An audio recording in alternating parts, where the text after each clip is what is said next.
हमारे साथ समीर चौगांवकर जुड़ेंगे, वो अभी जुड़े नहीं हैं, बहुत ही अच्छे पत्रकार हैं, जाने माने पत्रकार हैं। मेरे साथ लॉयर हैं सुप्रीम कोर्ट की, मेरे साथ अदीश सी अग्रवाल हैं, लॉयर हैं और साथ में president of international council of jurist हैं। सुजाता पॉल स्पोक्सपर्सन हैं कांग्रेस पार्टी की। सबका स्वागत है, आप सबका स्वागत है। पहले मैं थोड़ा सा इसमें डिटेलिंग करता हूं ताकि आप लोगों के लिए भी आसान होगा इस चीज़ को लेकर। ये हुआ ये कि यूएस अटॉर्नी ऑफिस जो है वो 20 तारीख को, 20 नवंबर को एक प्रेस रिलीज जारी करता है। ये यूएस अटॉर्नी के ऑफिस ने, जो ईस्टर्न डिस्ट्रिक्ट ऑफ न्यूयॉर्क है, इसने प्रेस रिलीज जारी किया और इसी के बेसिस पे ज़्यादातर आपको जो मीडिया कवरेज है इसी के बेसिस पे है। जो हमारे जाने वाले वकील हैं वो कह रहे थे कि नाम नहीं है जो गौतम अडानी का, तो मैं आपको पढ़ता हूँ, थोड़ा थोड़ा पढ़ के उससे समझ आएगी। ये शुरू होता है, A 5-count criminal indictment was unsealed today in federal court in Brooklyn, charging Gautam S. Adani, Sagar A. Adani, and Vineet S. Jain, executives of an Indian renewable energy company, with conspiracies to commit securities and wire fraud and substantive securities fraud for their roles in a multi-billion-dollar scheme to obtain funds from US investors and global financial institutions on the basis of false and misleading statements। ये यहाँ ख़त्म नहीं होता, इस तरह मैं जितना पढ़ूंगा उसमें आपको ज़्यादातर गौतम अडानी और जो सागर अडानी उनका नाम सुनाई देगा इस पूरी उसमें। उसके बाद वो बाकी नाम लेते हैं इंडाइटमेंट में, रंजीत गुप्ता का, रुपेश अग्रवाल का, बाकी एग्जीक्यूटिव्स का, कि उन्होंने किस तरह से इसमें भाग लिया। वो साइरस कैबल का नाम लेते हैं, सौरभ अग्रवाल का नाम लेते हैं, दीपक मल्होत्रा का नाम लेते हैं जो फॉर्मर एम्प्लॉयज़ हैं कैनेडियन इंस्टीट्यूशनल इन्वेस्टर के, और वो कहते हैं कि इनका नाम लेते हुए कहते हैं with conspiracy to violate the foreign corrupt practices act in connection with the bribery scheme also perpetrated by Gautam S. Adani, Sagar R. Adani and Vineet S. Jain involving one of the world's largest solar energy project। अगला अगर para पढ़ेंगे तो वो कहते हैं as alleged the defendants orchestrated an elaborate scheme to bribe Indian government officials to secure contracts worth billions of dollars, and Gautam S. Adani, Sagar R. Adani and Vineet S. Jain lied about bribery scheme as they sought to raise capital from US and international investors। ये जो है United state attorney जो हैं Brian piece, इनका बयान है। इसमें FBI के भी एलिगेशंस हैं जिसमें वो कंप्लीट एलिगेशन करते हैं कि Gautam S Adani and several other business executive allegedly bribed the Indian government to finance lucrative contracts designed to benefit their businesses। Adani and other defendants also defrauded investors by raising capital on the basis of false statements about bribery and corruption, while still other defendants allegedly attempted to conceal the bribery conspiracy by obstructing the government's investigation। ये FBI के assistant director जो हैं James ई डेनही का बयान है। इसी तरह मैं अगर आगे पढ़ता जाऊंगा तो उसमें रोल बताए गए हैं। जब रोल बताए जाते हैं कि रोल क्या है, किसका रोल क्या था, तो उसमें कहा जाता है on several occasions Gautam S Adani personally met with an Indian government official to advance the bribery scheme, and the defendants held in person meetings with each other to discuss aspects of its execution। उसके बाद the defendants also extensively documented their corrupt efforts। For example, Sagar R. Adani used his cellular phone to track specific details of the bribes offered and promised to government officials। Vineet S. Jain used his cellular phone to photograph a document summarizing various bribe amounts the US issuer owed the Indian energy company for its respective portion of the bribes। ये जब बात करते हैं मुकुल रोहतगी जी या फिर जो है महेश जेठमलानी जी, तो वो ये सब बातें छुपा देते हैं। ये इसमें इंडाइटमेंट में कहा गया है। मैं अपने मेहमानों के साथ एक एक करके जाना चाहूँगा। DK दुबे जी, आप जो मैंने आपको पढ़ा, कैसा आपको महसूस हो रहा है ये सारा सुन के? देखिए, मुझे लगता है कि कानून के अभी बाकी तो हमारे सीनियर बैठे हुए हैं इकबाल साहब, लेकिन जो कानून की अपनी चाल है वो ये कहती है कि जब तक एविडेंसेस ना हो, जब तक उस पर कोई कार्रवाई आगे ना हो, तब तक कुछ कहना ठीक नहीं।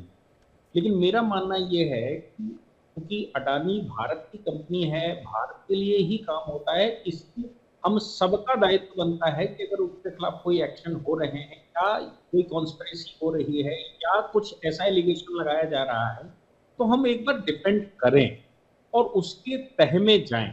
एक चीज और जो मुझे लगता है कि जिस दिन एलिगेशन लगे, हिंडनबर्ग का एलिगेशन लगा था, उसके बाद मार्केट गिरी और एफआईआई आया, और यहां पर भी पिछले 3 दिन से एफआईआई आ रहा है। जैसे ही एलिगेशन लगा, उसके बाद के ट्रेडिंग डेज में एफआईआई ने बड़ा इन्वेस्टमेंट भारत में किया है। क्या कहीं कोई ऐसा खेल तो नहीं है कि किसी कंपनी पर एलिगेशन लगाए जाएं, लोग पैसा निकालें वहां से और मार्केट गिरे और मार्केट में इन्वेस्टमेंट लाया जाए? ये दोनों प्रकरण में ऐसा हो चुका है।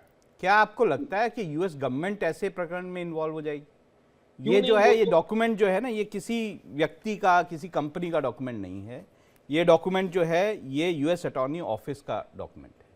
मैं कह रहा हूं कि कोई भी डॉक्यूमेंट बिना एविडेंसेस का कोई मतलब नहीं होता।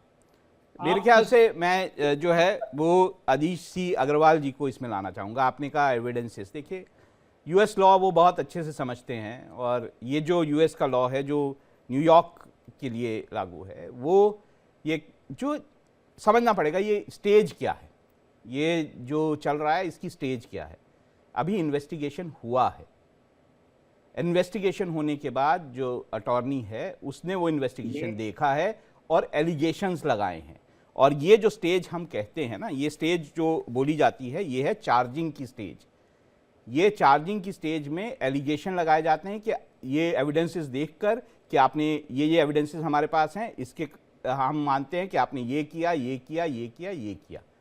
अब जाएगा मामला ग्रैंड जूरी के पास। उससे पहले जो है एक नोटिस सर्व किया जाएगा। मैं गलत हूं तो आजीष जी बताएं।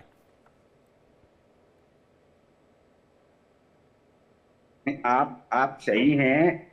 पुलिस जो वहां की इन्वेस्टिगेटिंग एजेंसीज ने ये जब कोई शिकायत मिलती है तो वो इंक्वायर करते हैं, परंतु इनके पास ये प्रिलिमिनरी को इंक्वायरी है, अभी ये इनको प्रूव नहीं हुआ है।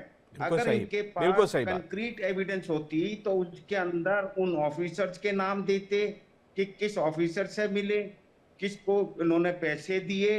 ये जैसे अफवाह होती है ना प्रिलिमिनरी कि किसी ने कुछ बोल दिया, ये अभी उन ऑफिसर्स के भी बयान लिखने थे, वो कोई नहीं लिखे। अजीज जी, ना मैं ही आपको मिस्टर रोकूंगा गौतम यहाँ पे। अडानी देखिए, या आप तो और जो कानून के उनके जानकार हैं यूएस के। इंडाइटमेंट की स्टेज पर एविडेंस नहीं दिए जाते, आप जानते हैं इस बात को। ये जो एविडेंस आएंगे ये ग्रैंड जूरी अभी की स्टेज पे आएंगे। जो एविडेंस डिटेल अभी ये वैसे चार्जशीट जैसे इंडिया के वो एग्जैक्टली नहीं है। ये प्राइमा फेसाई जो उनको इंफॉर्मेशन मिली उसको अब वो एविडेंस और लाएंगे और उसके अंदर फिर कोर्ट्स के अंदर उनकी एविडेंस कराएंगे। गौतम अडानी और जो हैं जो कंपनी के ऑफिसर उनको जो है उनको क्रॉस एग्जामिन करने का मौका मिलेगा और इनको भी अपनी एविडेंस अपनी डिफेंस में बोलने का अपनी एविडेंस लाने का मौका मिलेगा। अगर इन स्पेसिफिक ऑफिसर्स के नाम होते, कंक्रीट कोई रिकॉर्ड होता तो वो भारत सरकार को भी लिखते थे। अभी तक उन्होंने भारत सरकार को फिर ये मैं नहीं आपको कहा है बोलूंगा कि अग्रवाल आप जी, जो है अग्रवाल इन्होंने जी, ये गड़बड़ करी है और ग्रैंड जूरी इनके के सामने, आप भी एक्शन ले और अग्रवाल इनको जी, जो यूएस लॉ है उसमें ग्रैंड जूरी के सामने एविडेंस प्रेजेंट किया जाता है। जो अब आएगी स्टेज, उन्हीं के सामने जो है आपके जो भी गवाह होते हैं प्रोसिक्यूशन के, वो रखे जाते हैं। ग्रैंड जूरी को तय करना है आपकी इंडाइटमेंट सही है या नहीं है। तो अभी correct, evidence you are stage right. आई नहीं है। हाँ बिल्कुल सही, अभी एविडेंस की स्टेज आई नहीं है।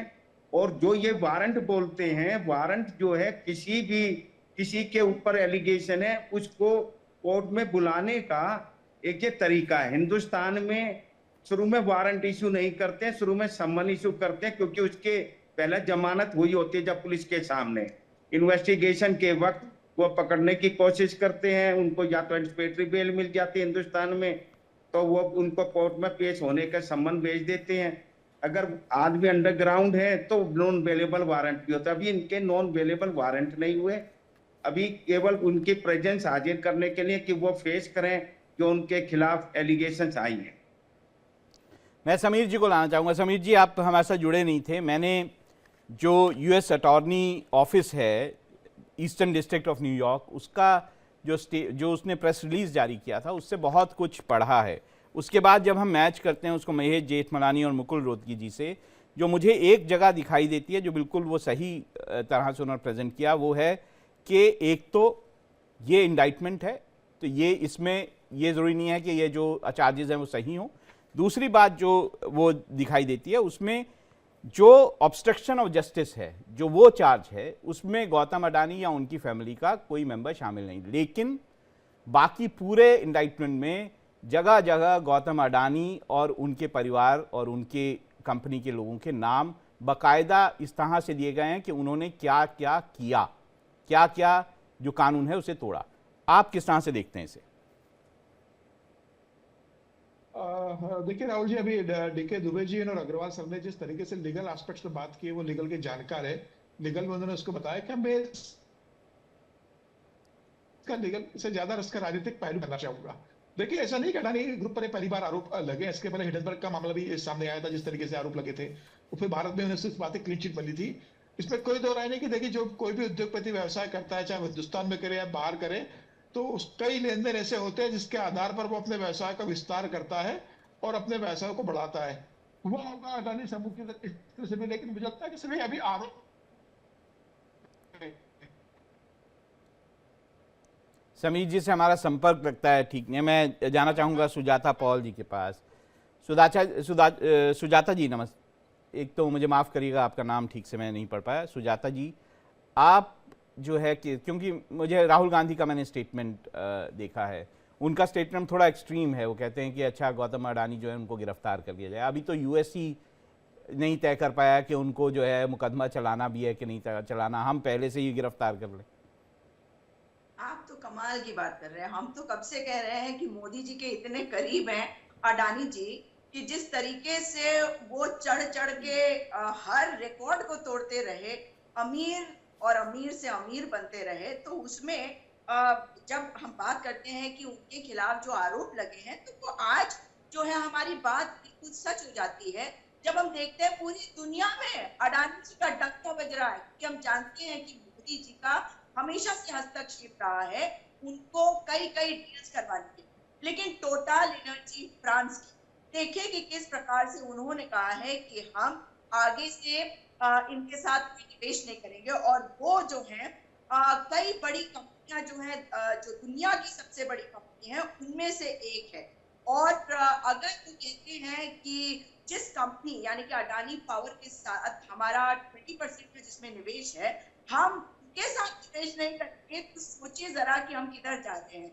आप बांग्लादेश की कोर्ट को देखिए कि उन्होंने कहा है कि जो बिजली का कॉन्ट्रैक्ट उनके साथ हुआ, जो डील हुई है, उसको दोबारा से रिव्यू करा जाएगा। श्रीलंका स्वयं रिव्यू करता है। कीनिया की संसद किस तरह से हर कॉन्ट्रैक्ट को उन्होंने कैंसिल कर जाता जी, सिर्फ ये सोच लेना कि कोई किसके करीब है, या सिर्फ ये सोच लेना कि अडानी जो है वो गलत काम कर रहे हैं, उससे कोई व्यक्ति दोषी नहीं हो जाता ना। मैंने आपको बताया कि यूएस में अभी तक ये तय नहीं हुआ है कि मुकदमा चलाएंगे कि नहीं, ये तय नहीं हुआ कि चार्जेस सही हैं कि नहीं। आप पहले से ही उछल के कह रहे हैं कि अच्छा चलिए गिरफ्तार कर लो। राहुल जी, एक चीज आपसे जानना चाहती हूँ। स्विट्जरलैंड में अडानी के खिलाफ जो मनी लॉन्ड्रिंग और जालसाजी का मामला आया है, जिसमें 2617 करोड़ उनके फ्रीज कर दिए गए, ये बड़ा मामला है। वो एक बिजनेसमैन, वो सरकार के साथी नहीं है जो उनको बचाने की कोशिश में लगी रहे सरकार को। देखिए, जो वकील साहब दोनों केस गए थे, उसमें कितनी हास्यास्पद बातें कर रहे थे। यहाँ पर वकील बैठे हुए हैं, उन्होंने कहा काउंट 1 और काउंट 5 का नाम नहीं है। भैया, FCPA क्या है? PMLA होता है। हमारे जो लोग हैं, अगर वो मनी लॉन्ड्रिंग करते हैं हमारे नागरिक, तो उनके ऊपर PMLA लगेगा। उसी प्रकार से FCPA उसके ऊपर लगेगा जो यूएस का नागरिक है। तो सच्चाई है गंभीर जब आती है, और हम पहले से कहते हैं, तो ये जरूरी है देखना कि जांच को हर बिजनेस में जांच हो जाती है। आप बस अपने जाने के लिए पॉलिटिशियंस समीर जी जो सुजाता जी कह रही हैं कि जांच तो होनी चाहिए, आप क्या बोलते हैं? तो जांच से कौन मना कर रहा है? कभी कहा है क्या कि जांच नहीं होना चाहिए? जांच हो, आरोप से तो सजा मिलना चाहिए, वो किसी भी उद्योगपति के साथ हो, वो सिर्फ अडानी के साथ ही क्यों हो? हिडनबर्ग मामले में जांच में सुप्रीम कोर्ट ने तो क्लीन चिट दी ना हिडनबर्ग के मामले में। तो मेरा ये कहना है कि सिर्फ आरोप लगा देने से कि आरोप लगते ही उसे गिरफ्तार कर लिया जाए। राहुल गांधी तो आरोप लगाते हैं उन्हें गुनहगार साबित कर देते हैं। राहुल गांधी कहा कि चाहे आरोप की जांच की बात करते, राहुल गांधी को ये कहना चाहिए आरोप लगी, अडानी अपना पक्ष राहुल जी करेंगे मैं सुजाता जी आरोप, उनकी बात पूरी होने दीजिए, मैं आपके पास आऊंगा जरूर, उनकी बात पूरी होने दीजिए। जी समीर जी। मेरा ये कहना है कि राहुल गांधी को क्या कहना चाहिए? राहुल गांधी को ये कहना चाहिए कि भारत के बहुत बड़े उद्योगपतियों पर एक आरोप लगा है, उसकी निष्पक्ष जांच हो। अगर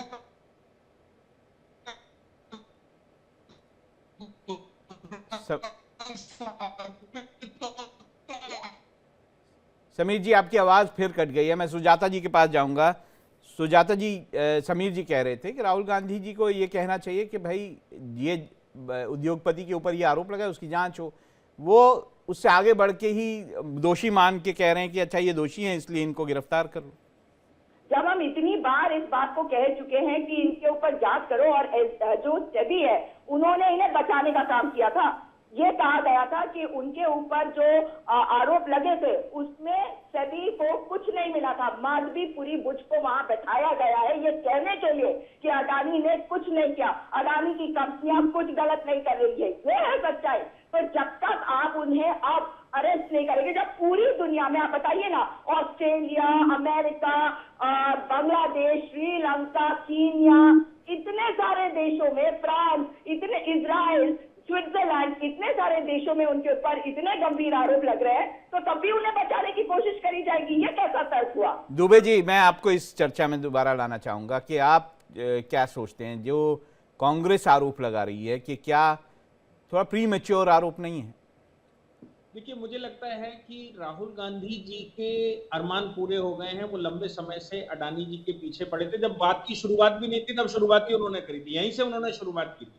तो ये जो र्यूमर फैलाने का और ये सारा प्रकरण शुरू हुआ, ये शुरू ही राहुल गांधी से हुआ था। तो मुझे लगता है कि राहुल गांधी जी की मंशा कम से कम पूरी हो रही है। भारत की एक कंपनी को भारत में नुकसान हो रहा है, भारत की एक कंपनी का नुकसान पूरे विश्व में हो रहा है, भारत की कंपनियां पूरे विश्व में सवाल खड़े करे जा रहे हैं। ये राहुल गांधी जी की मंशा पूरी हो गई है। उसके लिए उनको मुझे लगता है कि एक बड़ा सा वो कहना चाहिए कि भाई उनकी इच्छा पूरी हुई। लेकिन सवाल ये पैदा होता है कि हिंडनबर्ग में सुप्रीम कोर्ट तक हुआ है, और सुप्रीम उस समय भी यही सब किया गया था। राफेल में सुप्रीम कोर्ट तक हुआ है, उसमें भी यही हुआ। मतलब आप एलिगेशन लगाने से पहले मुझे लगता है ना तो मेरे पास एविडेंसेस हैं ना उनके पास होंगे, लेकिन अगर किसी ने उनके ऊपर कोई चार्ज लगाया है तो उस चार्ज को गंभीरता से ये देखना चाहिए कि कैसे भारतीय कंपनियों के ऊपर अगर कोई षड्यंत्र है तो उसको बचाया जा सकता है। सुजाता जी, अगर आपको ये बोला जाए कि अगर इतने ही खराब हैं अडानी, तो तेलंगाना की सरकार आपकी उनके साथ बिजनेस करती है, राजस्थान की सरकार जब थी तब बिजनेस कर रही थी, हिमाचल की सरकार सेब का बिजनेस उनके साथ करती है। भाई क्यों कर रहे हो फिर अगर इतना ही प्रॉब्लम आपको अडानी से? अब आप ये देखिए कि हर सरकार उनके पैसे वापस कर रही है। एक पब्लिक सेक्टर यूनिट अगर उसके ऊपर क्या तेलंगाना सरकार ने पैसे वापस कर दिए, बिजनेस नहीं कर रहे? क्या राजस्थान सरकार ने जो बिजनेस किया था वो खराब था आप बोलेंगी? क्या सेब का बिजनेस हिमाचल में जो हो रहा है आपकी हिमाचल सरकार गड़बड़ कर रही है क्या उनके साथ बिजनेस करके?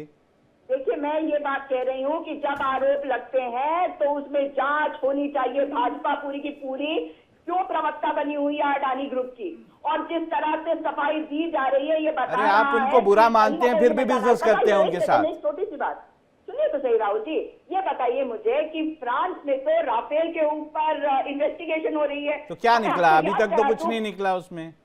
मैं आपको याद करा दूं कि जब ये मामला हिंडनबर्ग वाला मामला सुप्रीम कोर्ट में गया तो सुप्रीम कोर्ट ने जो जांच करने के लिए कहा उसमें क्या कहा गया था सेबी के द्वारा कि इन्होंने कुछ गलत नहीं किया। भाई वहां पे तो माधवीपुरी बुच को बैठाया गया है ना ये सब कहने के लिए। इसलिए इन सब चीजों की लाइफ में दोबारा से जांच होनी चाहिए, और वो नहीं हो सकती अगर अडानी जी को अरेस्ट नहीं किया गया। आदिश जी से एक कमेंट लेते हैं, वैसे तो उनका एरिया पॉलिटिकल नहीं है, थोड़ा लीगल वाला है, लेकिन कमेंट लेके फिर समीर जी हमारे साथ दोबारा जुड़ गए तो उनके पास चलेंगे। आदिश जी। हाँ जी, आपको क्वेश्चन आपने सबके जो हैं व्यूज सुने, आपको लगता है जी एज ए ज्यूरिस्ट या फिर एज ए लीगल माइंड, क्या किसी व्यक्ति को सिर्फ इसलिए जो है वो पकड़ लेना चाहिए क्योंकि कोई लोग एलिगेशन लगा रहे हैं, या फिर एक पार्टी जो है वो सोचती है कि ये जो व्यक्ति है ये करप्ट है? इवन कानूनन तो इवन किसी को, मैंने जैन कमीशन जो राजीव गांधी जी के मर्डर केस में को डील कर रहे थे, कितने आदमियों ने इस चीज को चैलेंज किया कि हमारे को गवाही देने के लिए क्यों बुलाया जा रहा है। उसमें बहुत सारे, तो इसलिए हर एक आदमी को इमीडिएटली किसी ने एलिगेशन लगाई और उसको गिरफ्तार कर लेना, तो आप और हम भी गिरफ्तार हो जाएंगे। हिंदुस्तान में कानून नहीं रहेगा। तो कानून वही होता है, एक प्रोसीजर है। अगर वो कोई प्रोफेसाई इंडिया में कोई प्रूव कर देगा तो उसके अंदर जो है अगर, तो फिर उसको कोई भी अपोजिशन के या कोई भी आदमी, ये पब्लिक स्पिरिटेड आदमी कोई भी हाई कोर्ट में, सुप्रीम कोर्ट में पिटीशन डाले और उसके अंदर कंक्रीट प्रूफ दे। एलिगेशन है कि फलाने ने ये बोला है, एलिगेशंस पे अगर पकड़ने लग जाएं बाहर के आदमी जो कि इन्वेस्टिगेटिंग एजेंसी नहीं है, इन्वेस्टिगेटिंग एजेंसीज को कंपेल करा जा सकता है अगर कोर्ट के सामने कोई कंक्रीट प्रूफ देगा। अगर ये कैजुअल के अखबार में, टेलीविजन में न्यूज आई है या अमेरिका में वो दिया, वहां की अगर उनमें कोई कंक्रीट होता तो वो यहाँ इंडिया की गवर्नमेंट के पास या एजेंसीज के पास या इंटरपोल के पास वो जो है मैटर रेफर करते हैं। अभी उन्होंने वो समीर जी ये भी माना जाता है कि जो अडानी हैं वो सबसे ज़्यादा फल फूले तो यूपीए सरकार के दौरान थे, तो फिर आज ऐसा अडानी और कांग्रेस में ऐसा क्या तनातनी हो गई?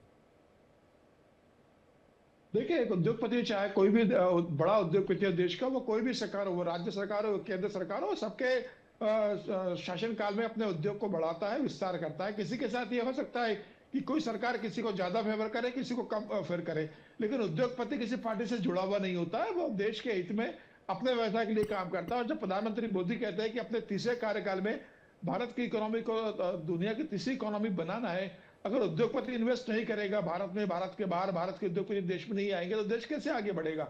मुझे लग रहा है कि सीधे एक उद्योगपति को किसी एक पार्टी के साथ जोड़ देना, किसी एक नेता के साथ जोड़ देना, यह कांग्रेस की तो चिमन भाई की सरकार थी जिसने मुद्रा पोर्ट के लिए गुजरात में अडानी समूह को जमीन दी थी।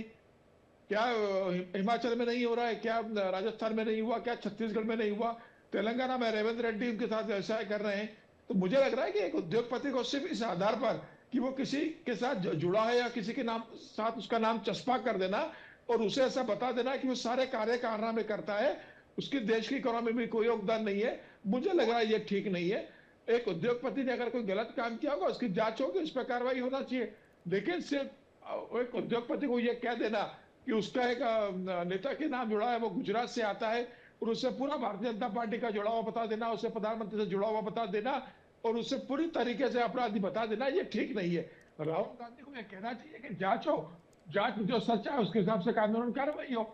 सुजाता जी आप कुछ बोलना चाहे? समीर जी, सुजाता जी कुछ बोलना चाहे? कैसे तर्क है? अभी अग्रवाल साहब कह रहे थे कि जांच मतलब जो एविडेंसेस हैं वो प्रोड्यूस करने चाहिए कोर्ट में। राहुल गांधी जी करेंगे? वो जांच एजेंसी है? कैसी बेवकूफी की बातें हैं ये। और अगर हम एक इकोनॉमी की बात करते हैं, थर्ड इकोनॉमी पे जा रहे हैं ना, आप सोच के देखिए, सारा का सारा पैसा अगर एक व्यक्ति पे कॉन्सेंट्रेटेड है और पूरी दुनिया में ऐसा डंका बज रहा है कि अगर वो गिरा तो पूरा देश जो है वो डूब जाएगा, पूरे देश की इकोनॉमी डूब जाएगी। तो क्या होगा?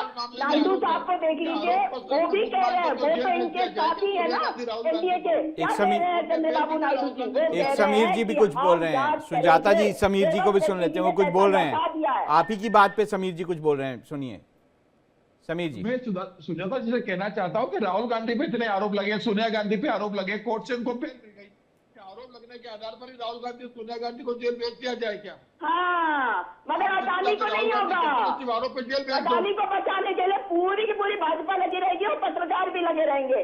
देखिए, पत्रकार तो जेन्युइन बात करते हैं। मैंने आपको जो है शुरुआत में ही बाकायदा इंडाइटमेंट जो है उसका प्रेस रिलीज जो है पढ़ के सुनाया, तो ऐसा तो नहीं कह सकते पत्रकार जो हैं वो छुपा रहे हैं। नहीं कह रही हूं। तो फिर मैं भी पत्रकार श्रेणी में हूँ, तो इसलिए मैं तो बोलूँगा ना। आप अगर पत्रकार हूँ, मैं ऐसे बोलूँ कि पॉलिटिशियन सारे ऐसे होते हैं तो अच्छा नहीं होगा ना आपके लिए भी।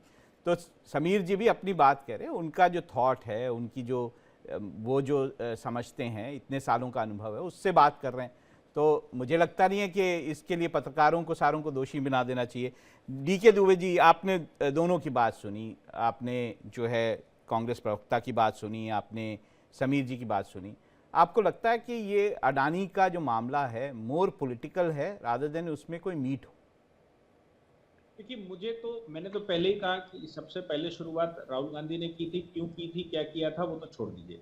लेकिन मैं मानता हूं, मैं अपने देश के साथ हूं। मैं राहुल गांधी के लिए नहीं, मुझे लगता है कि मुझे देश के लिए कुछ सोचना चाहिए। और ये सोचना चाहिए कि एक उद्योगपति मेरा उद्योगपति है, मेरे देश का उद्योगपति है, और एक नहीं सारे हैं। देश की इकोनॉमी अगर बढ़ानी है तो हमको उनका सपोर्ट करना पड़ेगा। ऐसा नहीं कि आप उनको जेल भेज दीजिए। और जहां तक बात रहती है कि जेल भेज दीजिए, तो मुझे लगता है कि सुजाता जी की पार्टी के जो वरिष्ठ नेता हैं, जो कंट्रोल करते हैं, वो सारे बेल पर हैं और बड़े बड़े कई केसेस पर बेल पर हैं। तो उनको जेल में ही रहना चाहिए। वो बेल पर भी क्यों है? अभी अडानी के खिलाफ तो कुछ हुआ ही नहीं है। अभी तो केवल एक आरोप पत्र किसी ने, अटॉर्नी ने लिखा है, और बाकी आप लोग तो बेल पर हैं। भ्रष्टाचारी इनको क्या होना बिजनेसमैन के साथ चाहिए? खड़े तो हैं। जेल में रखकर पूरी इन्वेस्टिगेशन दुनिया होना में चाहिए। बाहर भारत को इन्फ्लुएंस में लेकर भ्रष्टाचारी आते हैं। बनाना चाहते हैं। इसलिए ये बात ऐसे कह देना सीधा सीधा कि नहीं ये कर दीजिए, कि उठाकर बंद कर दीजिए, कि कंपनियां बंद कर दीजिए, कि उनको सीज कर दीजिए, ये मुझे लगता है एक मैच्योर पॉलिटिशियन की जबान नहीं है। ये मैच्योर पॉलिटिशियन ऐसे नहीं बोलता। मैच्योर पॉलिटिशियन कहता है कि मैं उनके साथ हूं, अगर कुछ गलत हुआ होगा, ये भी नहीं कोई गलत करता कर कि रहा है तो जांच मैं नहीं साथ होने हूं, मैं देगा। मेरे देश के साथ हूं, मैं देश के इन्वेस्टर्स के साथ हूं। लेकिन ऐसे कह देना बंद कर दो, तो फिर भैया जो लोग बेल पर हैं वो पहले जेल में जाने चाहिए। वो तो बेल पर है ना, उनके ऊपर तो चार्ज जो है वो प्रूफ भले ना हुए हो, लेकिन कौन मना कर रहा है? दे चार्ज दो। बन गए हैं ना। जब कुछ तो मिला उनको नहीं जेल तभी में तो नहीं डालो देगा ना। पहले, तो उनको जेल में डालो, फिर बात करो आगे की। क्योंकि तो और सर- अडानी के साथ क्या? अडानी के खिलाफ कोई कार्रवाई नहीं, भ्रष्टाचार के आरोप, और आप एक भ्रष्टाचारी के साथ खड़े हैं। आप देश विरोधी है। देखिए, हाँ, वो मैं राजीव गांधी फाउंडेशन भी मुझे मालूम है कि राजीव आप गांधी मुझे फाउंडेशन अडानी के चाइना बारे में के बताइए, साथ इधर उधर मत कांग्रेस का जाइए। ये पैक्ट बताओ हुआ, कि कम्युनिस्ट पार्टी ऑफ चाइना का जो पैक्ट इधर उधर की हुआ, बातें ना वो करिए। बिल्कुल इस वक्त वैलिड है। अडानी की बात वो हो तो रही है। राजीव गांधी आप बताइए फाउंडेशन कि जो आप बाकी एक तो वहां से कम्युनिस्ट भ्रष्टाचारी पार्टी ने पैसा बिजनेसमैन लिया, के उसमें साथ क्या क्यों खड़े हैं? तमाम तरह के मैं तो आपसे ये अखबारों पर जानना चाह रही हूँ, बताइए देखिए ना। सुजाता जी, एक मिनट दुबे साहब, सुजाता जी देखिए, हम तो ये नहीं मानते हैं, हम तो न्यूट्रल हैं जब तक कि हमारे देश का कोई कोर्ट जो है अडानी को कन्विक्ट नहीं करता है या उन पे एलिगेशन नहीं लगाता है। हम तो ये मानते हैं कि वो जो हैं शरीफ हैं, बिल्कुल सही हैं। जैसे हम ये मानते हैं कि राहुल गांधी पे जब तक कि कोई चीज़ प्रूव नहीं हो जाती है या फिर गांधी परिवार पे नहीं हो जाती, तब तक हम वो भी उन्हें इनोसेंट मानते हैं। तो सिर्फ बात ये हो रही थी कि क्या जांच की बात आपकी ठीक है कि जांच होनी चाहिए एलिगेशन की, लेकिन एलिगेशन किसी एजेंसी के द्वारा लगाया गया हो, कोई जो गवर्नमेंट की एजेंसी हो उस तरफ से आया हो, तब तो बात बनती है। लेकिन सिर्फ पॉलिटिकल पार्टी जो है एक एलिगेशन लगा देगी, क्या उसकी भी जांच हो जानी चाहिए? जी, मैं यही तो कह रही हूँ कि पूरी दुनिया में जो आरोप लग रहे हैं उसमें हमारे PSUs के ऊपर आरोप लग रहे हैं, जो SECI है उसके ऊपर आरोप लगे हैं। तो इसकी जांच नहीं होनी चाहिए। ये जांच कैसी होगी अगर भारतीय जनता पार्टी के प्रवक्ता जो उनसे बताएंगे? आज भारतीय जनता पार्टी के कोई प्रवक्ता क्यों नहीं आए उनको डिफेंड करने के लिए? भाई वैसे हमने भारतीय जनता पार्टी से कहा था कि वो अपने प्रवक्ता भेजें। ये उनका प्रेरोगेटिव है कि वो डिबेट में प्रवक्ता भेजना चाहते हैं या नहीं भेजना चाहते। हमारी तरफ से पूरी मांग हुई थी। समीर जी, इस पे आप आगे कुछ कहना चाहेंगे? नहीं तो मैं फिर इस डिबेट को रैप अप करूंगा और दूसरा अपना मेरा जो टॉपिक है कि महाराष्ट्र में जो कुछ आज हुआ है उस पर जाऊंगा। समीर जी। नहीं, मेरा कहना है कि जब जिस तरीके से अडानी जी के ऊपर जो आरोप लगे थे उसके बाद लगता है सुधांशु जी ने पत्रकार वार्ता ली थी और उन्होंने अपनी पार्टी का पक्ष बहुत स्पष्ट रख दिया था। देखिए, एक उद्योगपति के ऊपर आरोप लगता है तो ये देश के सभी लोगों का कर्तव्य है। देश का एक बड़ा उद्योगपति अपनी दम पर, अपनी मेहनत पर उसने इतना बड़ा साम्राज्य खड़ा किया है और देश में एम्प्लॉयमेंट देने में, देश की इकोनॉमी बढ़ाने में उसका बड़ा योगदान रहा है। तो मुझे लग रहा है हमें सबका साथ देना चाहिए। अगर आरोप सिद्ध हो गए तो हम खुलकर कह रहे हैं कि अगर अडानी ने कुछ गलत किया होगा तो अगर आरोप सिद्ध होते तो वो सजा के हकदार होंगे। लेकिन सिर्फ आरोप के आधार पर किसी के ऊपर ये कह देना कि वो पूरा काला व्यवसाय करते हैं, उनको किसी भी हालत में जेल भेज दिया जाए, उनके खिलाफ पूरी नकारात्मक बातें करना, मुझे लगता है ये ठीक नहीं है। हमें सबका उसका साथ देना चाहिए। जांच होगी तो दूध का दूध, पानी का पानी हो जाएगा। और भारतीय जनता पार्टी ने भी ये कहा है, सुधांशु त्रिवेदी जी ने, कि भाई जांच होगी। अभी सिर्फ आरोप लगे, आरोप के आधार पर उन्हें एक गुनहगार साबित कर देना और ये कह देना कि वो पूरा होगा। उनके शेयर मार्केट डाउन होता है तो किसका पैसा जा रहा है? जिस तरीके से आरोप लगे उसके बाद शेयर मार्केट डाउन हुआ, अडानी समूह के शेयर डाउन हुए, एक देश के गरीब और मध्यम वर्ग के जो पैसा लगाते शेयर मार्केट में उनका पैसा डूबता है। तो मुझे लगता है कि राहुल गांधी को बयान देने से पहले बड़े नेता है, एक राष्ट्रीय पार्टी के राष्ट्रीय अध्यक्ष रह चुके हैं, विपक्ष के नेता है, उन्हें बोलने के पहले थोड़ा ध्यान रखना चाहिए कि उनके बयान से किस तरीके से देश की छवि धूमिल होती है।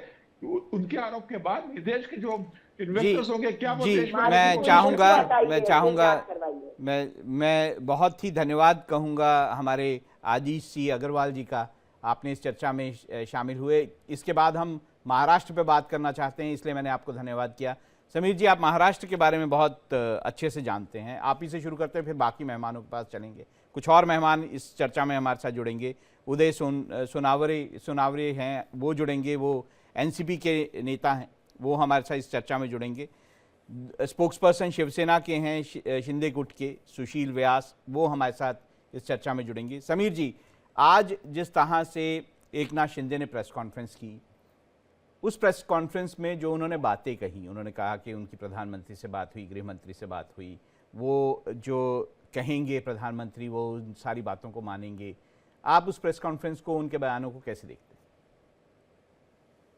देखिए राहुल जी, मुझे लगता है कि जिस तरीके से 2024 महाराष्ट्र विधानसभा चुनाव के जो परिणाम आए थे, उसके बाद ये लगभग तय हो गया था कि भारतीय जनता पार्टी अपना मुख्यमंत्री बनाएगी। एकनाथ शिंदे ने जरूर ये कोशिश की होगी 23 तारीख को चुनाव परिणाम आने के बाद कि किसी तरह से वो मुख्यमंत्री क्या बन सकते हैं, लेकिन जिस तरीके से अजित पवार को भी 41 सीटें मिली, भारतीय जनता पार्टी को 132 सीटें मिली और 5 निर्दलीय और छोटे दलों ने जो भारतीय जनता पार्टी को समर्थन कर दिया, उसके बाद यह तय था कि भारतीय जनता पार्टी को बहुत ज्यादा किसी समर्थन की जरूरत नहीं है और एकनाथ शिंदे इस स्थिति में नहीं है कि वो भारतीय जनता पार्टी के साथ बहुत बड़ी बार्गेनिंग कर सके। वो विपक्ष जाकर भी कोई सरकार बनाने की स्थिति में नहीं थे। भारतीय जनता पार्टी को बहुत ज्यादा किसी समर्थन की अब जरूरत नहीं थी। अजित पवार कह चुके थे कि हम भारतीय जनता पार्टी का समर्थन करेंगे और भारतीय जनता पार्टी ने जिस तरीके से 40 विधायक होने के बाद एकनाथ शिंदे को 2.5 साल मुख्यमंत्री बनाया, 105 विधायक होने के बाद, तो मुझे लग रहा है कि अब नैतिक रूप से भी एकनाथ शिंदे का कोई बहुत दावा बनता नहीं है कि आप 57 विधायक लेकर आओ और 132 वाले विधायक पार्टी से कहो कि साहब आप मुझे फिर से मुख्यमंत्री बना दीजिए, क्योंकि पहले आपने मुझे 40 विधायक होने पर मुख्यमंत्री बना दिया था। तो यह तय था कि भारतीय जनता पार्टी का मुख्यमंत्री बनेगा। यह संदेश एकनाथ शिंदे को दे दिया गया था। एकनाथ शिंदे ने जो पत्रकार वार्ता ली उसमें उन्होंने स्पष्ट कर दिया कि जो मोदी और अमित शाह कहेंगे वह फाइनल होगा। तो मुझे लग रहा है कि अब भारतीय जनता पार्टी का मुख्यमंत्री बनेगा। कल अमित शाह जाएंगे, कल उनकी बैठक होगी, परसों विधायक दल की बैठक होगी। एकनाथ शिंदे ये जरूर कोशिश करेंगे कि कुछ बड़े विभाग, गृह मंत्रालय उन्हें मिले, वित्त मंत्रालय मिल जाए, अर्बन डेवलपमेंट या कुछ बड़े विभाग उन्हें मिले, यह इस बात की कोशिश कर सकते हैं। लेकिन अब लगता है कि मुख्यमंत्री भारतीय जनता पार्टी का बनने जा रहा है। डीके दुबे जी, मैं यही सवाल आपसे चाहूंगा। वैसे मेरे साथ 2 मेहमान जिनकी बारे में मैंने बात की थी, उदय सोनावने जी जो हैं जो एनसीपी अजीत गुट से, और सुशील व्यास जी शिवसेना शिंदे गुट से जुड़ चुके हैं। आप दोनों का बहुत बहुत स्वागत है। डीके दुबे जी, आप इस प्रेस कॉन्फ्रेंस से क्या निष्कर्ष निकालते हैं? देखिए, मेरा मानना महाजन जी बिल्कुल साफ है कि पिछली बार जिस समय एकनाथ शिंदे जी को मुख्यमंत्री बनाया गया था वो एक परिस्थिति थी, और वो परिस्थिति ये थी कि शिंदे गुट जो है वो उद्धव ठाकरे गुट से कितना नाराज था या वो परिष्कृत किया जा रहा था, क्योंकि कांग्रेस और एनसीपी के साथ मिलकर या उस गुट के साथ मिलकर उन्होंने सरकार बनाने की महत्वाकांक्षा अपनी लिमिट पार कर दी थी, जिसकी वजह से शिंदे गुट बाहर हुआ था और शिंदे गुट को सरवाइव करना मुश्किल हो गया था, क्योंकि वहां से धमकियां आ रही थी, जमीन पर उतर कर देखो, प्लेन उतार कर देखो, पैर रख कर देखो, वो असम में बैठे हुए थे। तो उस परिस्थिति में उस समय भारतीय जनता पार्टी ने बड़ा हृदय दिखाते हुए उनको सेव करने के उद्देश्य से मुख्यमंत्री बनाया था। इसलिए ये बात तय है कि वो एक परिस्थिति थी, वो दावा नहीं था, वो परिस्थिति थी, और वो परिस्थिति को भारतीय जनता पार्टी ने साथ दिया। इस समय की सिचुएशन ये है कि ये 2 गुट जो साथ में चुनाव लड़े हैं, ये भी भारतीय जनता पार्टी का प्रभाव के कारण या उनके साथ होने की वजह से इस स्थिति में आए। उनके अपने प्रभाव हैं, मैं उससे डिनाई नहीं करता हूं, लेकिन भारतीय जनता पार्टी के पास जिस प्रकार से इस समय की सिचुएशन है, तो बाकी ग्रुप्स का ये दायित्व बनना चाहिए कि उनको कहें कि पिछली बार आपने मेरा अनकंडीशनल इन परिस्थितियों में मेरा साथ दिया था, आज हम आपके ऊपर निर्णय छोड़ते हैं, आप बड़े भाई हैं। और मुझे लगता है वैसा ही एकनाथ शिंदे जी ने अपना बयान दिया, जैसा देना चाहिए था वैसा बयान उन्होंने अपना देकर स्पष्ट कर दिया कि भाई सुशील व्यास जी, क्या आप जो है इस बात से खुश हैं कि जो है एकनाथ शिंदे जो हैं, लगभग ये तय हो गया एकनाथ शिंदे जो हैं मुख्यमंत्री नहीं होंगे? राहुल जी नमस्कार। नमस्कार। मैं आपकी चर्चा सुन रहा था, विशेषकर समीर जी की बातों को भी सुन रहा था। देखिए 2.5 साल पहले एकनाथ राव जी शिंदे जिन परिस्थितियों में जिसका जिक्र दुबे जी कर रहे थे, इस गठबंधन के अंदर आए और जिस तरह से उनको मुख्यमंत्री बनाया गया, मैं बहुत बड़ी विनम्रता से प्रश्न रखना चाहूंगा आप लोगों के सामने।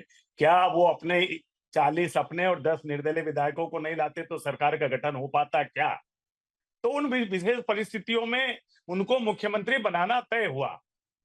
देखिए, मजबूरी की राजनीति कोई शिव सैनिक नहीं करता, कभी विचारधारा की राजनीति करता है। तो उन परिस्थितियों में गठबंधन का बनना जरूरी था, नई सरकार का आना जरूरी था, और इसलिए उनको नेता बनाया गया और मुख्यमंत्री 2.5 साल उन्होंने अपना गठबंधन के मुख्यमंत्री के रूप में एक सफलतापूर्ण कार्यकाल पूरा किया। अब जो वर्तमान चुनाव जो महाराष्ट्र विधानसभा के हुए, वो भी एक विवाद के परे की बात है कि उनके नेतृत्व में हुआ। आपके ही जो संगठन है, मैं आप ही की बात आगे बढ़ा रहा हूं। आप ही के संगठन के लोगों ने कहा ना कि चुनाव तो एकनाथ शिंदे जी के नेतृत्व में लड़ा गया था, एकनाथ शिंदे जी की जो पॉलिसीज थी उनके कारण ये रिजल्ट आया है। तो जब ये सारा कुछ उनके नेतृत्व में हुआ, रिजल्ट आया, यहाँ तक बातें कही गई, शिंदे साहब ने नहीं की, लेकिन यहाँ तक बातें की गई कि ऐसा वादा किया था बीजेपी ने कि आप जो है आपके साथ रहेंगे, आपको बनाएंगे। ये सब बातें जो है, ये जब जो है महाराष्ट्र की राजनीति में हो रही थी, ऐसे में ये प्रेस कॉन्फ्रेंस करना क्या मतलब, कुछ जो है वो जो आपका चल रहा था आपस में नेगोशिएशन, वो पूरा हो गया? मैं विनम्रता से फिर एक बार दोहराना चाहता हूँ, शिवसैनिक चाहे वो शिंदे जी हो या मैं हूँ, कभी मजबूरी में राजनीति नहीं करते, विचारधारा की राजनीति करते हैं। हमारा पहले तय हो चुका था कि महायुति चुनाव लड़ेगी, इकट्ठा लड़ेगी, शिंदे जी के नेतृत्व में लड़ेगी। लेकिन जहां तक मुख्यमंत्री का सवाल है, हम चुनाव के बाद तीनों दल इकट्ठा बैठेंगे, अपना एक राय से एक इकट्ठा होकर के अपना मुख्यमंत्री का चेहरा सामने लाएंगे और वो हमारा मुख्यमंत्री होगा। अब देखिए, उसमें एक प्रक्रिया होती है। हमारे गठबंधन के सभी दलों को अपना अपना विधानमंडल का नेता चुनना है। हमने हमारा चुन लिया शिंदे जी को, परसों अजित पवार जी के दल ने अपना अजित पवार जी को चुन लिया। अब भाजपा का अपना प्रश्न है, वो जब तक विधानमंडल का नेता नहीं चुनेंगे, किस चेहरे को सामने लाएंगे? तो ये कुछ तकनीकी चीजें हैं। जब तक वो चीजें नहीं पूरी हो जाती, उसके लिए किसी तीसरी शिंदे जी को दोष देना या अजित पवार जी को दोष देना बात ठीक नहीं है। विनम्रता मैं कहना चाहता हूं, पर महायुति में कोई विवाद मुख्यमंत्री के चेहरे को लेकर ना तो था, ना है, ना होगा। जैसे आज शिंदे जी ने अपने प्रेस कॉन्फ्रेंस में कहा, जो भी मोदी जी हमारे सर्वोच्च नेता हैं, गठबंधन के अमित शाह जी हैं, जो निर्णय लेंगे हम उनके साथ हैं। 2.5 साल उन्होंने हमारी मदद की है केंद्र सरकार के। उदय जी को लाना चाहूंगा। उदय जी, पहले जब जो है एकनाथ शिंदे जी मिठाई खिलाते हैं तो अजीत दा को खिलाते हैं, अजीत पवार साहब को खिलाते हैं, फिर भी अजीत पवार साहब उनके साथ इसलिए खड़े नहीं होते हैं कि भाई जो है एकनाथ शिंदे जी को ही मुख्यमंत्री बुलाना चाहिए, वो बीजेपी के साथ खड़े दिखाई देते हैं। देखिए, आज अजीत दादा पवार साहब ने एक स्टेटमेंट क्लियर की कि कल दिल्ली में तीनों पार्टियों के वरिष्ठ नेता पार्टी अपने बीजेपी के हाईकमांड से मिलेंगे, बीजेपी के राष्ट्रीय अध्यक्ष और अमित शाह जी के साथ एक मीटिंग लेंगे और उसके बाद ये निर्णय लिया जाएगा कि मुख्यमंत्री कौन बनता है। जहां तक बात है शिंदे साहब की, शिंदे साहब ने भी आज ये बहुत स्पष्ट तरीके से बोल दिया है कि मुख्यमंत्री वही होगा जो बीजेपी तय करेगी, क्योंकि बीजेपी एक सबसे बड़ा दल बनकर जीत कर आई है। मुझे नहीं लगता महाराष्ट्र के तीनों पार्टियों में कोई भी मतभेद है इस बात को लेकर कि इस राज्य का मुख्यमंत्री कौन बनता है। तीनों पार्टियां एक साथ खड़ी होकर सरकार चलाने के लिए तैयार है और मुख्यमंत्री कौन बनता है इस बात पर कोई विवाद है ही नहीं। मैं अपने सहयोगी जो हैं महाराष्ट्र में, उनके पास जाना चाहूंगा, वो हमारे साथ जुड़ गए हैं। ये एक प्रेस कॉन्फ्रेंस में से जो पत्रकारों की तरह अगर निष्कर्ष निकालने की बात हो तो ऐसा भी दिखाई देता है कि एकनाथ शिंदे जी ने 2 बातें स्पष्ट नहीं की। पहली बात कि क्या वो सरकार में शामिल होंगे, इस पे उन्होंने स्पष्टता से कुछ नहीं कहा। दूसरी बात ये कि क्या देवेंद्र फडणवीस जो हैं उनको स्वीकार होंगे एज मुख्यमंत्री। ये दोनों बातें जो है इस प्रेस कॉन्फ्रेंस में बड़ी प्रमुखता से जो है वो एब्सेंट रही, दिखाई दी। अभिषेक,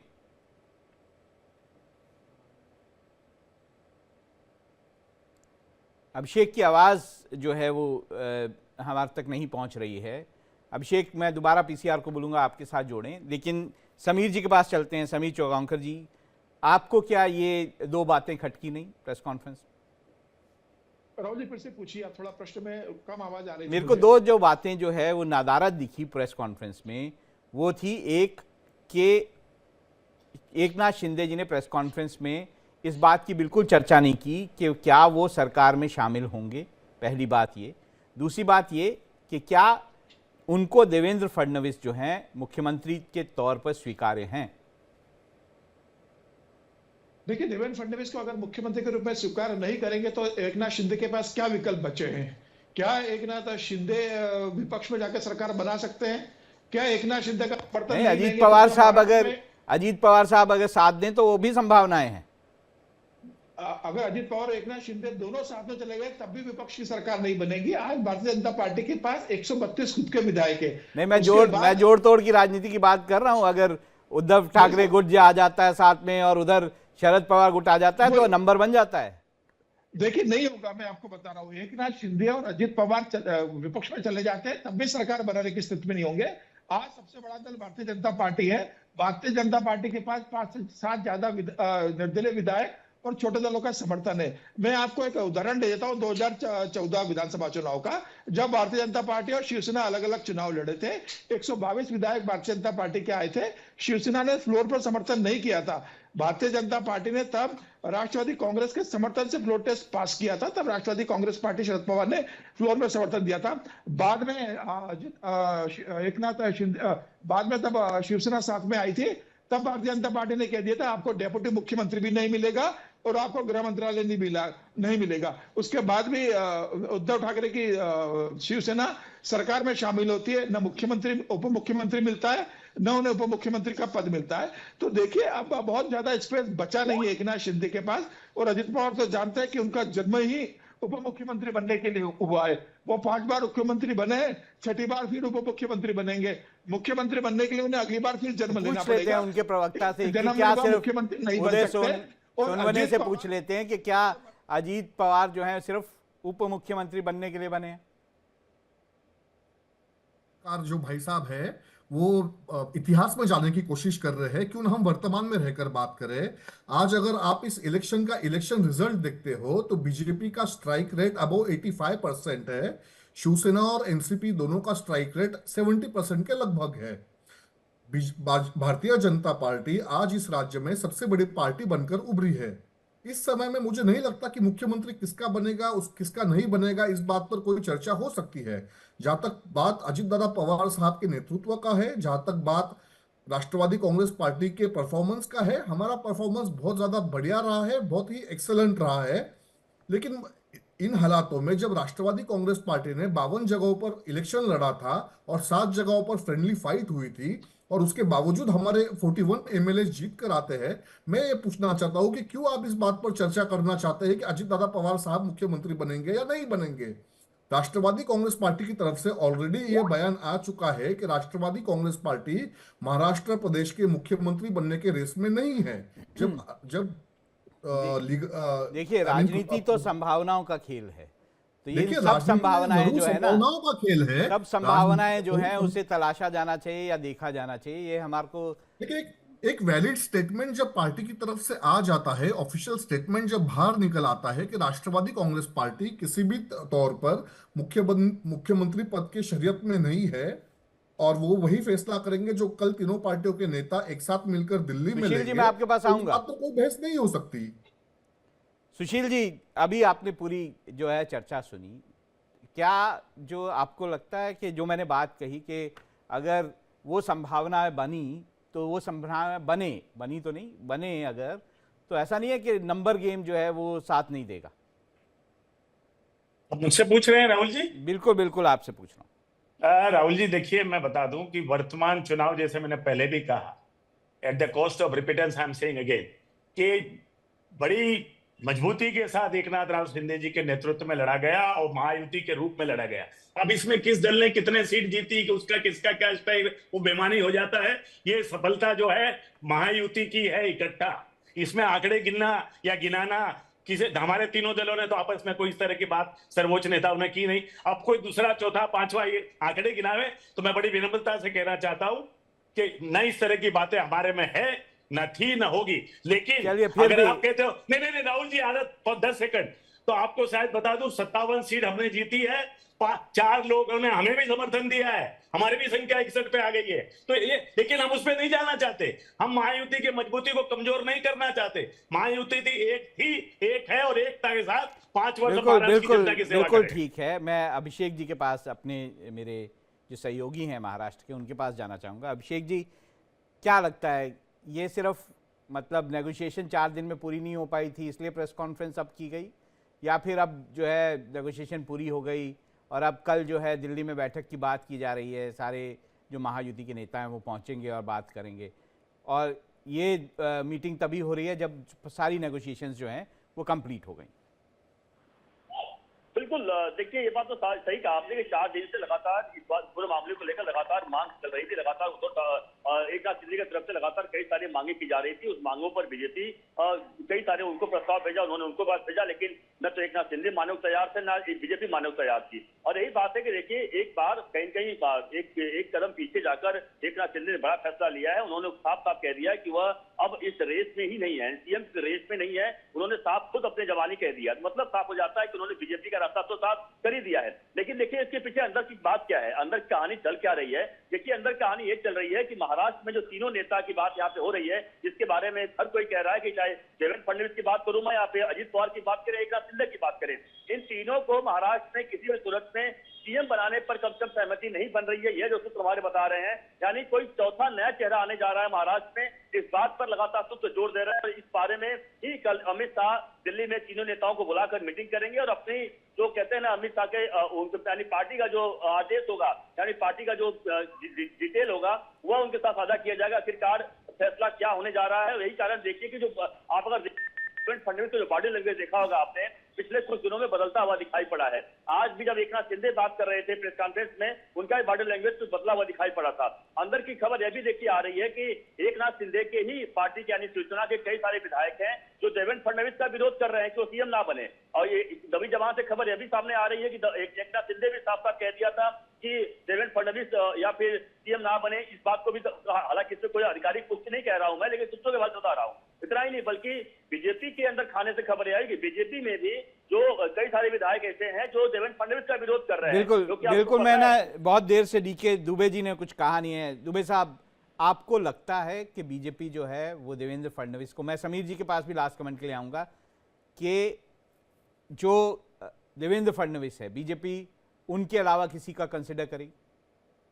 नहीं, देखिए मुझे लगता है कि हम गलत दिशा में चल गए हैं। जैसा उदय जी ने और सुशील जी कह रहे हैं कि ये एनडीए का चुनाव था।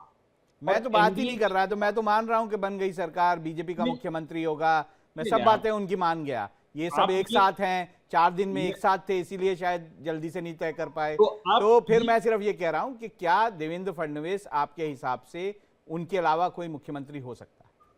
बिल्कुल, ये तो एनडीए की जब बैठक होगी ना तो वो तय करेंगे। ये सभी ये कह रहे हैं कि एनडीए का मुख्यमंत्री होगा, कौन मुख्यमंत्री होगा ये अभी कल तय हो जाएगा। अब देवेंद्र फडणवीस जी अभी फ्रंट पर हैं, चुनाव लड़ रहे थे, तो जाहिर सी बात है कि सबसे ज्यादा संभावनाएं उनकी रहती हैं। लेकिन फिर भी भारतीय जनता पार्टी एनडीए के जिस प्रकार से मुख्यमंत्री पीछे बदले गए थे, वो भी संभावना देखने में आती है। इसलिए ये कुछ कहना उचित नहीं होगा। समीर जी, आपकी बहुत पैनी नजर रहती है महाराष्ट्र पे, देवेंद्र फडणवीस क्या बीजेपी के मुख्यमंत्री होंगे? देखिए, मुख्यमंत्री बीजेपी का होगा। नहीं, वो तो आप वही बात कह रहे हैं जो बीजेपी वाले, जो महायुति के सारे लोग कह रहे हैं। मैं तो अंदर की बात जानना चाहता हूं, आपके पास अंदर की खबर रहती है। होगा देवेंद्र फडणवीस महाराष्ट्र के मुख्यमंत्री होंगे। क्या बात है समीर जी, आपने बिल्कुल साफ साफ शब्दों में कह दिया कि देवेंद्र फडणवीस महाराष्ट्र के मुख्यमंत्री होंगे। मैं उदय सोनवने से भी पूछूंगा क्या उनको स्वीकार है, और मैं जो हूं सुशील जी से भी पूछूंगा क्या देवेंद्र फडणवीस उनको मुख्यमंत्री के तौर पर स्वीकार है। देखिए, जो भारतीय जनता पार्टी तय करेगी वो महाराष्ट्र का मुख्यमंत्री होगा, और मुझे लगता है कि महाराष्ट्र में 2 उप मुख्यमंत्री होंगे। सुशील जी, आपका भी कमेंट। राहुल जी, आप मुझसे भी पूछ रहे हैं? बिल्कुल बिल्कुल, आपसे लास्ट कमेंट ले रहा हूं। मैंने आपसे पहले भी कहा कि महायुति का गठबंधन फेविकोल मैं का बिल्कुल गठबंधन साफ है। हूं, आप उसको घुमाइए मत। और देवेंद्र जो फडणवीस हमारा आपको नेता, स्वीकार है जो नहीं है? आपसी सहमति से जो भी निर्णय लिया जाएगा, जिसको भी मुख्यमंत्री बनाया जाएगा, वो हमें मान्य होगा, उसके नेतृत्व में हम काम करेंगे। थोड़ा समझ आ रहा है हमें। धन्यवाद पर इस चर्चा के लिए। हम पूरा तरह से हमने जानने की कोशिश की कि क्या महायुति में आखिर देवेंद्र फडणवीस के ऊपर सहमति बनेगी या एक नया मुख्यमंत्री महाराष्ट्र में आपको देखने को मिलेगा।